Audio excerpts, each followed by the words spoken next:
अस्सलाम वालेकुम स्टूडेंट्स, यानी कि lecture in English in higher education department aspirants. आज की इस वीडियो में हम डिस्कस करेंगे 30 मार्च यानी आज के दिन कंडक्ट होने वाला एजे के पीएससी लेक्चर इंग्लिश का पेपर। और इससे पहले मेरा बेटा इस वीडियो के मैं 3 पार्ट जो है वो अपलोड कर चुका हूं, जिनमें 20 क्वेश्चन करके मैंने डिस्कस किए। ये फोर्थ पार्ट है हमारी आज की इस वीडियो का।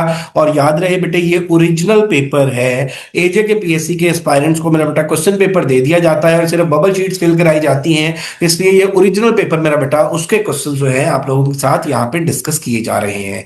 तो क्वेश्चन नंबर 61 से स्टार्ट करते हैं इस वीडियो में। लेकिन अगर अभी तक आप लोगों ने हमारा चैनल एमके प्रिपरेशन सब्सक्राइब नहीं किया तो जरूर सब्सक्राइब कर लें और बेल आइकॉन प्रेस करना ना भूलिएगा, ताकि हमारी अपकमिंग वीडियोस के नोटिफिकेशंस आपको मिलते रहें। बेटा क्वेश्चन नंबर 61 है, who wrote college on imagination. College on imagination जो है ये किसने लिखा? टीएस एलियट ने, एफआर लेविस ने, आई ए रिचर्ड्स ने या एडमंड बर्क ने। तो इसका मेरा बेटा करेक्ट ऑप्शन जो है वो चार्ली यानी सी है। आई ए रिचर्ड का वर्क है कॉलेज ऑन इमेजिनेशन। इसके बाद अगर हम देख लें, criticism is to put the reader in possession of the work of art according to। अब मेरा बेटा criticism is to put the reader in possession of work of art according to, ये किसने कहा है? जॉनसन ने, क्लेंथ ब्रुक ने या राइटर्स ने या मेरा बेटा पॉप ने। तो इसका करेक्ट ऑप्शन जो है वो क्लेंथ ब्रुक है। इसके बाद आप देख लें जी, ऑप्शन नंबर जो है वो 63, क्वेश्चन नंबर 63, एसिमिलेशन जो है, assimilation is a process where. अब यहाँ पे option A, sounds become more different, sounds influence neighbouring sound, words change meaning या स्ट्रेस शिफ्ट्स पोजीशन। तो एसिमिलेशन की अगर हम बात करें, एसिमिलेशन की is a process where sounds influence neighbouring sound. B option जो है वो इसका करेक्ट था। इन इंग्लिश के अंदर मेरा बेटा ये आई और आर क्लासिफाइड एज स्टॉप्स हैं, ग्लाइड्स हैं, लिक्विड्स हैं या फ्रिकेटिव्स हैं। तो इसमें मेरा बेटा आप ये देख लें कि ये लिक्विड्स हैं। सी ऑप्शन जो है इसका करेक्ट बनता है। The sound N as in sing is a, N का पूछा गया था, साउंड में ये ना साउंड है ये क्या बनती है सिंग के अंदर? तो ये मेरा बेटा आप देख लें, बाइलेबियल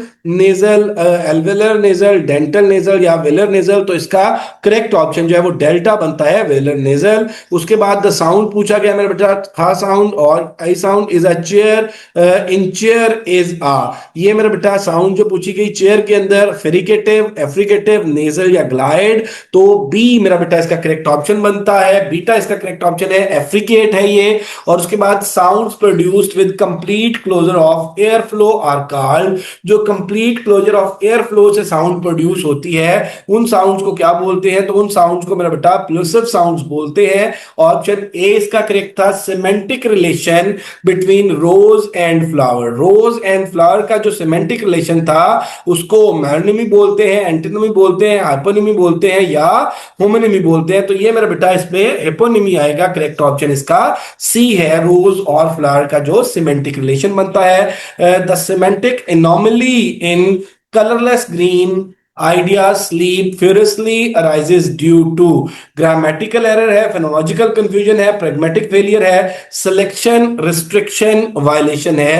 तो इसका जो करेक्ट ऑप्शन है बेटे वो डेल्टा बनता है, सिलेक्शन restriction violation। उसके बाद the principle that speakers assume utterances are truthful and relevant is a part of, यहां पे मेरा बेटा इसमें ऑप्शन ए जो है स्पीच एक्ट थ्योरी था, कोऑपरेटिव प्रिंसिपल था, स्ट्रक्चरल सिमेंटिक था और ट्रांसफॉर्मेशनल ग्रामर था। तो बी इसका बनता है कोऑपरेटिव प्रिंसिपल। इसके बाद आप देख लीजिए, theme and rheme are key concepts in transformational grammar, systematic functional linguistics, structural phonology, cognitive linguistics. तो इसका बी जो है सिस्टमैटिक फंक्शनल लिंग्विस्टिक्स। और इसके बाद आप देख लें क्वेश्चन नंबर 72 की अगर हम बात करें, intertextuality as a concept was introduced by, intertextuality का जो कॉन्सेप्ट है वो किसने इंट्रोड्यूस कराया? जूलिया क्रिस्टेवा ने, रोनाल्ड बार्थेस ने, माइकल ने और या लुइस अल्थुजर ने। तो इसका मेरा बेटा जूलिया क्रिस्टेवा ने इंटरटेक्सुअलिटी का जो कॉन्सेप्ट है वो इंट्रोड्यूस कराया। सो इसका जो करेक्ट ऑप्शन है वो ए बनता था। The concept of face in discourse originates from, इसमें मेरा बेटा एस अस्टन या गॉफमैन या सेलर। तो इसका करेक्ट ऑप्शन जो है गॉफमैन बनता था, सी। उसके बाद द टर्म यॉन्ड्रा is Discourse studies refers to literary period, socially recognized communicative event, sound pattern या word formation rule। तो इसमें मेरा बेटा socially recognized communicative event जो genre की टर्म थी, इसका करेक्ट ऑप्शन जो है वो गिवन ऑप्शंस में बी बनता था। इसके बाद अगर हम बात कर लें क्वेश्चन नंबर 75 की, तो इसमें आप देख लें, इसमें additional interpersonal and textual meta functions belongs to, इसमें transformational grammar, structuralism, new criticism, systematic functional linguistics. तो इसमें डी ऑप्शन जो है बेटे वो करेक्ट बनता है, सिस्टमैटिक फंक्शनल लिंग्विस्टिक्स। इसके बाद ट्रांजिटिविटी और is stylistic analysis refers to, मेरा बेटा transitivity is stylistic analysis refers to, verb tense है, मूवमेंट बिटवीन क्लासेस है, representation of process and participants है, और फोनोलॉजिकल लिंकिंग है। तो ये representation of process and participants है। उसके बाद आप देख लीजिए, according to Roman Jakobson the poetic function focuses on, Roman Jakobson के अकॉर्डिंग जो है पोएटिक फंक्शन फोकस करता है एड्रेसर पर, एड्रेसी पर, कॉन्टेक्स्ट पर, मैसेज फॉर इट्स ओन सेक। तो पोएटिक फंक्शन जो है अकॉर्डिंग टू रोमन जैकबसन, ये मेरा बेटा मैसेज फॉर इट्स ओन सेक, इस पे फोकस करता है। इसके बाद अगर हम नेक्स्ट बात कर लें, deviation and parallelism are central mechanism of, deviation और पैरेललिज्म का पूछा गया कि ये सेंट्रल मैकेनिज्म है किसके, स्ट्रक्चरलिज्म के, जनरेटिव ग्रामर के, या इसके बाद मेरा बेटा फोरग्राउंडिंग थ्योरी के, या कॉग्निटिव सिमेंटिक्स के। तो मेरा बेटा actually these are the central mechanism of foregrounding theory. तो ये करेक्ट ऑप्शन जो है सी बनता है। Speech and thought presentation categories were extensively systematised by Leech and Short, Austin and Searle, और उसके बाद फेयरलॉफ है, या नेक्स्ट जो ऑप्शन है वो लेबॉफ बनता है। तो इसमें करेक्ट ऑप्शन जो है मेरा बेटा वो ए बनता है, लीच एंड शॉर्ट। इसके बाद आप देख लें जी, क्वेश्चन नंबर 80 है, the distinction between locutionary, illocutionary and pre locutionary acts was proposed bye.